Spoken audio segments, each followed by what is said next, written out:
Om Namo Bhagavate Vasudevaya. Srimad Bhagavatam, Canto 7, Chapter 10. Prahlad, the best amongst exalted devotees. Text number 5. Ashasano Navaibritya. Smin Swamin Yashisha Atmanaha. Swami Brittayak Swayam. Ichanyo Rati Ashishaha. Ashasano Navaibritya. Swamin Yashisha Atmanaha. Swami Brityatak Swayam. Ichanyo Rati Ashishaha.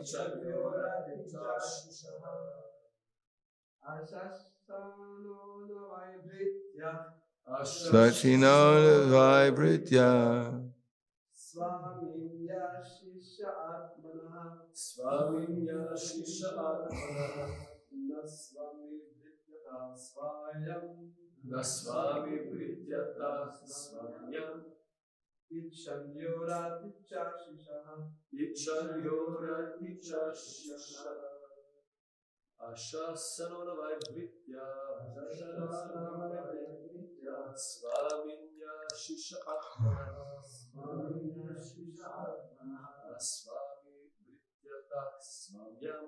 Naswami Vrityata Swayam. Ichanyo Raticha Shisha. Ichanyo Raticha Shisha. Ashasano Vaibritya. Swaminya Shisha Atmanaha. Naswami Vrityata Swayam. Ichanyo Raticha Shisha. Ashasana. Person who desires in exchange for service. Person who desires in exchange for service. Not. Vai. Indeed. Britya. A qualified servant or pure devotee of the Lord. Swamini. From the Master. Ashisha. Material benefit. Atmanaha. Personal sense gratification. Nor. Swami, the Master. Brityataha. From the servant. Swayam. Prestigious position of being like the Master. Like the of being the Master, yeah. Ichan, desiring. Ya, any such master who. Rati, bestows. Cha, also. Ashishaha, material profit. Translation and purport by His Divine Grace, A.C. Bhaktivedanta Swami Srila Prabhupada. Servant who desires material profits from his master is certainly not a qualified servant or pure devotee. Similarly, a master who bestows benedictions upon his servant because of a desire to maintain a prestigious position as master is also not a pure master. Purport is stated in the Bhagavad Gita 7:20, Kamaistaista hridayana prapadyante na devataha. Those whose minds are distorted by material desires surrender unto demigods. The demigod cannot become master, for the real master is the Supreme Personality of Godhead. The demigods keep their prestigious positions, bestow upon their worshippers whatever benedictions the worshippers want. For example, once it was found that an asura took a benediction from Lord Shiva, by which the asura would be able to kill someone simply by placing his hand on that person's head. Such benedictions are possible to receive from the demigods. If one worships the Supreme Personality of Godhead, however, the Lord will never offer him such condemned benedictions. On the contrary, it is said in the Srimad Bhagavatam 10:88:8, Yasyaham anugrahami, Yasyaham anugrinami, harishe tadanam shanai. If one is too materialistic, or at the same time wants to be a servant of the Supreme Person, Supreme Lord, the Lord, because of his supreme compassion for the devotee, takes away all his material opulences and obliges him to be a pure devotee of the Lord. Prahlad Maharaj distinguishes between the pure devotee and the pure master. The Lord is the pure master, the supreme master, whereas an unalloyed devotee with no material motives is the pure servant. One who has materialistic motivations cannot become a servant, and one who unnecessarily bestows benedictions on his servant to keep his own prestigious position is not a real master.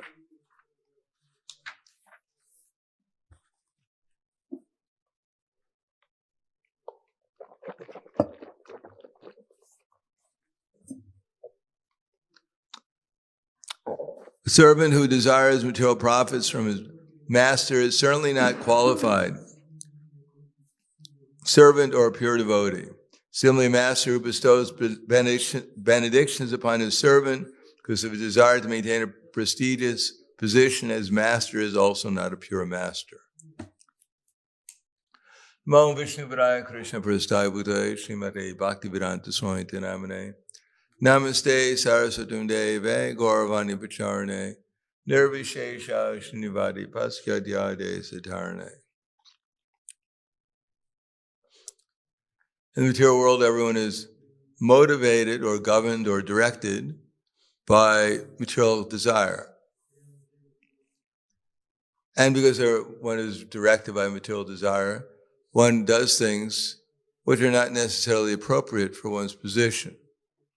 As it says, Kamadinam Katida Katidasta Palitas Dornideshas, that in so many different ways we're serving Kam, and which is manifested as adinam, anger, greed, illusion, madness, and envy. And because of that, one in any position will act in any way in order to justify one's position. And the amazing thing about acting in the material energy is that the material energy will always confirm that we did the right thing, if that's what we want. Doesn't matter what you do, doesn't matter what the reaction is from others, makes no difference. Material nature will always tell us we did exactly the right thing. And if someone doesn't understand it, it's because they don't understand the truth, that we are the truth, and that whatever we do is the truth. In the absence of the supreme truth, all the relative truths claim that they're the truth.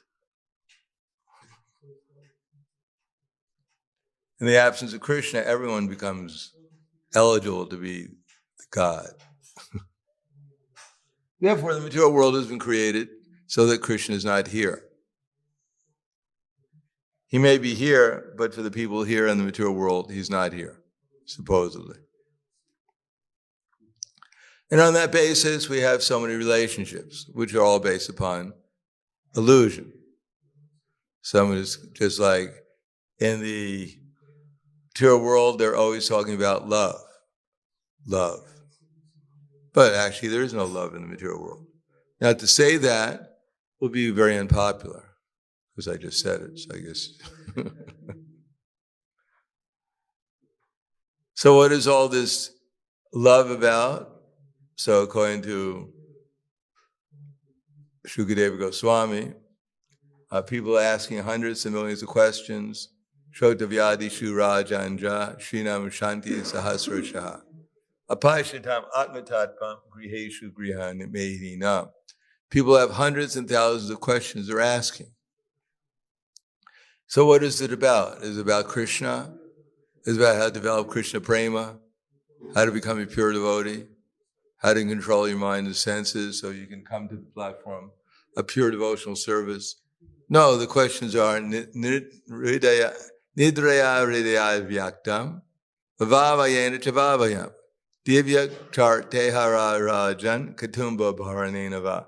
During the daytime, divya, nidraya, actually they start with night, because everyone begins at night.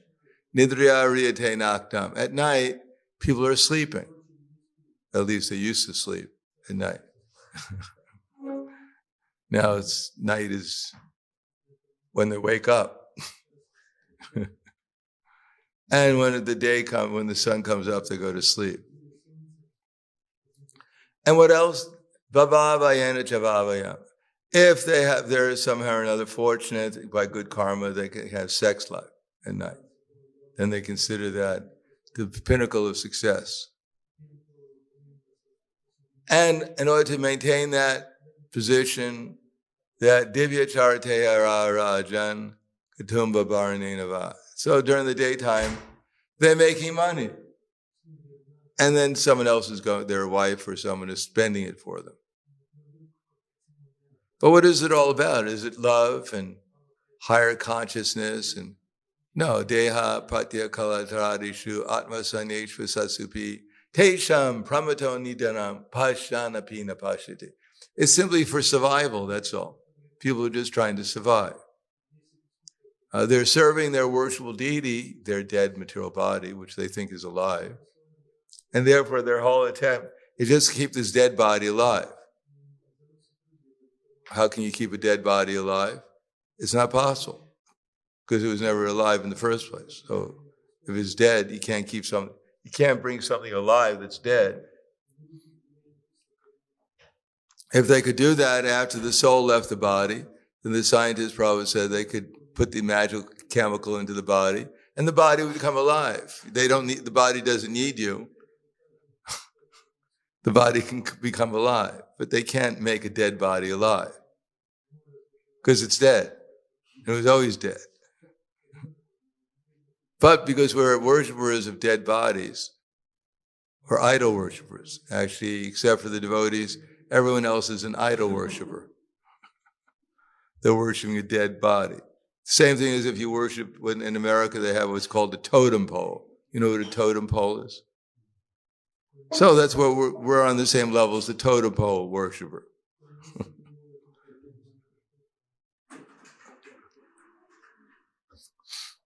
Because we're worshiping this dead body. And we're more attached to this dead body than anything else. And therefore, we'll do anything and everything necessary to maintain its prestige. So someone's dead body is claiming that they're the master. And they'll do anything and everything in order to maintain that position as master. Matter of fact, if you go to India, now you don't have to go to India, you can go anywhere. If you have an election to become the so-called master, then what you do is you get 500 rupees, you give it to each one of the voters, and they somehow or another they become inclined to vote for you. So you're the so-called leader, but you have to pay your followers to follow you. So actually you're their servant. And you're not exactly their servant, because someone else on top of you is going to tell you what to do. Because he gave you the 500 rupees for everyone to vote for you, and now you're obliged to do whatever he tells you to do. So you're not the master, you're simply the servant. But you're the servant of bad masters, that's all. So similarly in the material world, someone may claim that they're a servant. Oh, I love you, you're the greatest, I'll do whatever. But behind you, when you're not looking, they take a knife and stab you in the back. They're claiming to be the servant only as a technique in order to wake up. He woke up. I caught the Panchatatva, they were about to sleep. So. Tell them to better pay attention.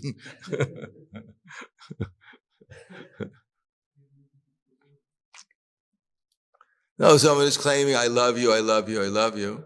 Just like nowadays people get married, or anytime. They get married, I love you, I love you. What I really love is your money. And as soon as I can get your money, I don't love you anymore. I don't need you anymore. Srila Prabhupada gives the example of the man who was probably walking up a mountain in New Vrindavan, a hill. There's no mountains there. Of course, there are hills in West Virginia, but this is, I guess there are mountains in West Virginia, but this is a hill in New Vrindavan. And Hari Griva was helping Prabhupada up the hill, and then when Prabhupada got up the hill, he threw Hari Griva's hand away and said, "Get away, I don't need you anymore." So Hari Griva was quite shocked. "What do you mean, Prabhupada?" So Prabhupada said, it's just like the Mayavadis.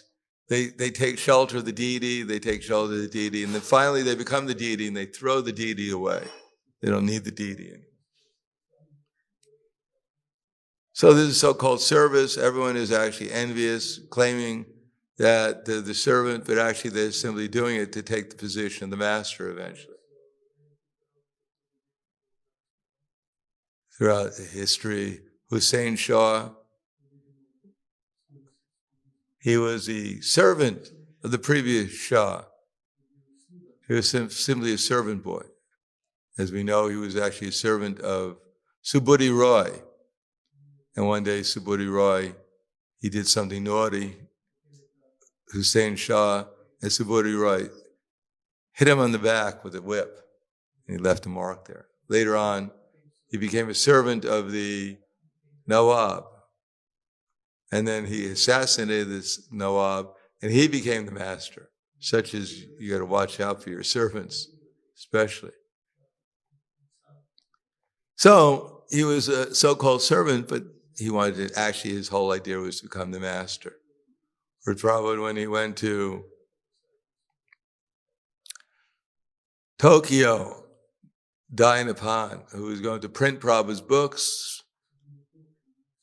And so during the negotiation, before the negotiation, all the big executives at Dainapan, which was like the biggest book publishers in the world at that time,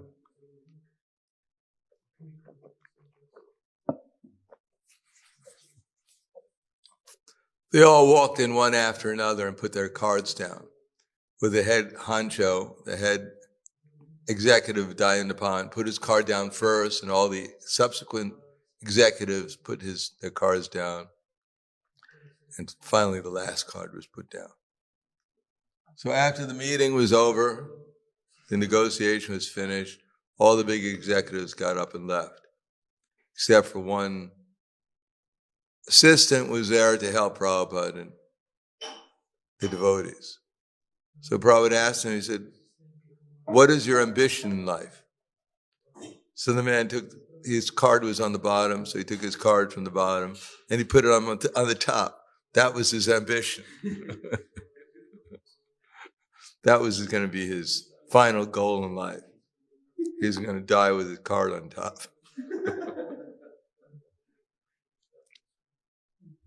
So we may laugh, we may think this is ridiculous, but people will sacrifice their life to get a little medal that big so they can put it on their tomb.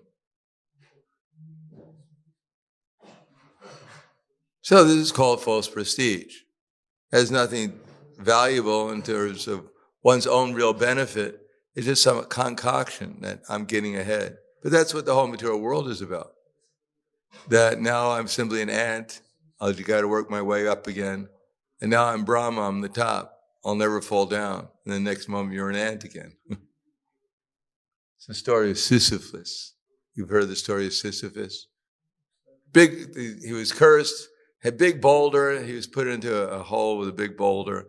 And he's always bringing the boulder up to the top. And his whole idea is to get the boulder out of the hole and then as soon as fall back again. Start all over again. So that's material world. At a false prestige, we're trying to get some body which is going to become the supreme. We're never going to become the supreme. We're too tiny. But some body, some hero, some material energy that we're put into is going to be on the top. Some dream that we have. that we've suddenly made it because our hero, the body, made it. Exactly the same thing when you go to a sports game. People can't do anything. They can hardly, you see these people come in with a stick, they can't even. And yet their team, they're going, yay! They think that when some hero in their team scores, that they actually scored something. They didn't do anything.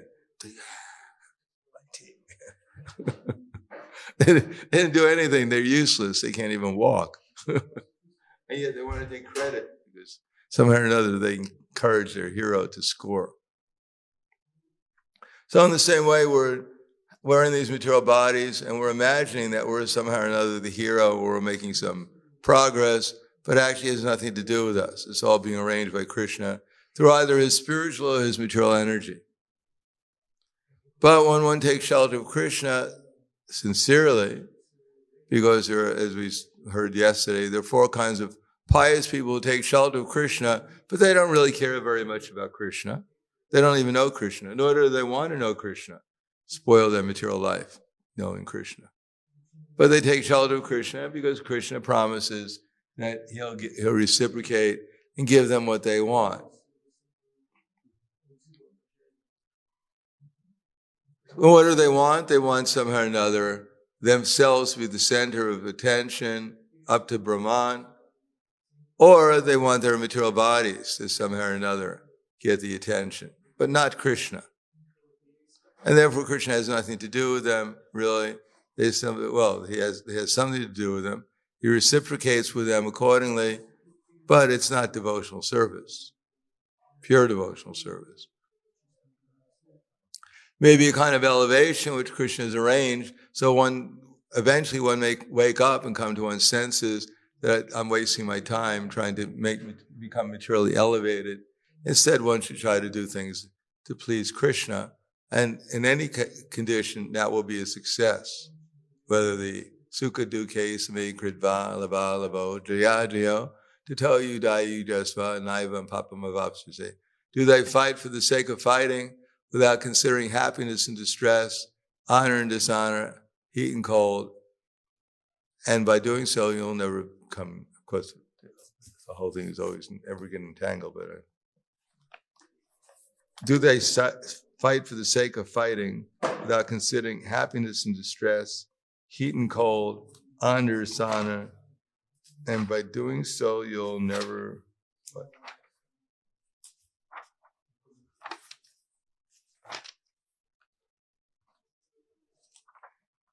incur sin. So that we have to come to that position, not worry about whether I'm going to gain or loss, whether there's going to be honor and dishonor. If we do something sincerely to please Krishna, then we'll actually make some gain for the self. Otherwise, shramam eva hi kevalam, we'll just be wasting our time. We may serve so many masters, but unless we focus on serving Krishna, then it's all going to be ultimately zero. So I'll stop there. Thank you. Any questions?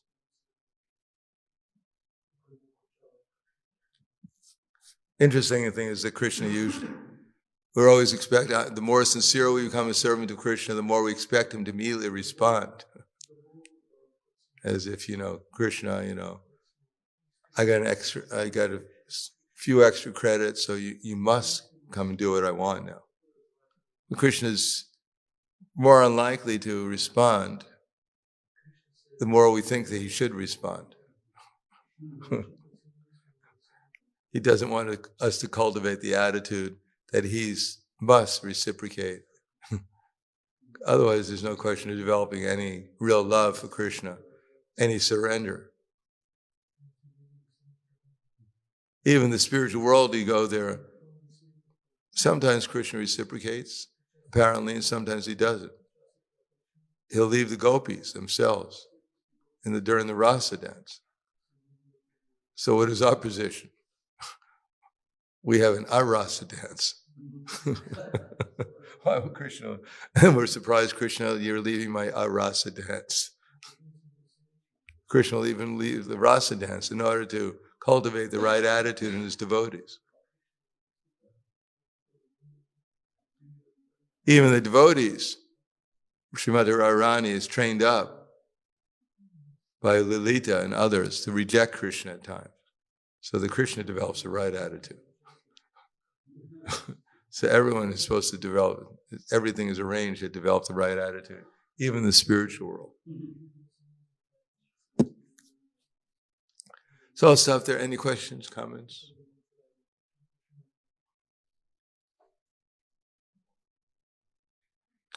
Okay, thank you very much. Grantaraj Srimad Bhagavatam Ki Jai, Srila Prabhupada Ki Jai, Gaur Premanande.